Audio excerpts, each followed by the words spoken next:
Salut à tous et bienvenue pour le journal du Mercato M, le point rapide et complet sur le Mercato et l'Olympique de Marseille. On démarre avec Sarr, rassurez-vous, le bon, celui qui évolue au FC Metz, Ismaïla, qui a fait une très bonne fin de saison. L'OM serait sur les rangs pour le récupérer. Attention, ça coûte beaucoup d'argent. Rennes a fait une proposition de 12 millions d'euros qui a été refusée par Metz, affaire à suivre. Au même poste, Juan Cuadrado, le Colombien de la Juventus de Turin, a été proposé à l'OM, mais Zubizarreta n'est pas chaud. Il faut dire que le Colombien coûte très cher et qu'à son poste, l'OM a quand même de quoi faire avec Florian Thauvin. On comprend que ce ne soit pas une priorité. Bafé Gomis attend toujours un signe de l'OM, sinon il signera à Galatasaray. Attention, les Turcs vont peut-être commencer à s'impatienter. Du côté de Ivan Santini, le buteur croate de Caen, 15 buts en Ligue 1. Il est vu comme un bon complément par les dirigeants marseillais, mais on est loin d'une proposition. Les dirigeants normands n'ont de toute façon pas l'intention de le vendre. On est donc au stade initial de la rumeur.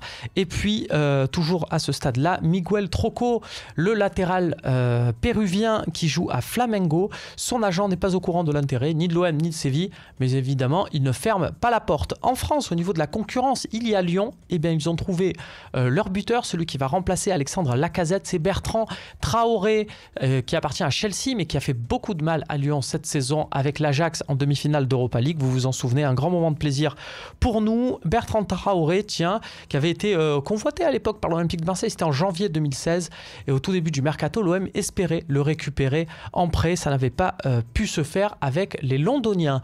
Du côté du marché international, le Real Madrid serait prêt à vendre Gareth Bale, rien que ça, pour faire de la place à Kylian Mbappé. Une conversation décisive entre le jeune joueur de Monaco et Zidane. Gareth Bale, lui, pourrait rebondir du côté de Manchester United. Et dans la même ville, il y a Manchester City et Pep Guardiola qui serait confiant à l'idée de faire signer Alexis Sanchez, qu'il a connu à Barcelone. Donc si Alexis Sanchez, le joueur d'Arsenal, rejoint Manchester City, Guardiola pourrait avoir pas moins de 14 joueurs pour les 5 postes offensifs. Je vais vous faire la liste. Donc en plus d'Alexis Sanchez, il y aurait Agüero, Gabriel Jesus, Wilfried Bony, Iheanacho, Nolito, Nasri, David Silva, Bernardo Silva, Kevin De Bruyne, Leroy Sané, Raheem Sterling, Yaya Touré et Ilkay Gundogan. Voilà. Donc sur les 14, il y a peut-être la possibilité d'en récupérer un ou deux à moindre frais. C'est à voir et ce sera la suite du journal du Mercato M.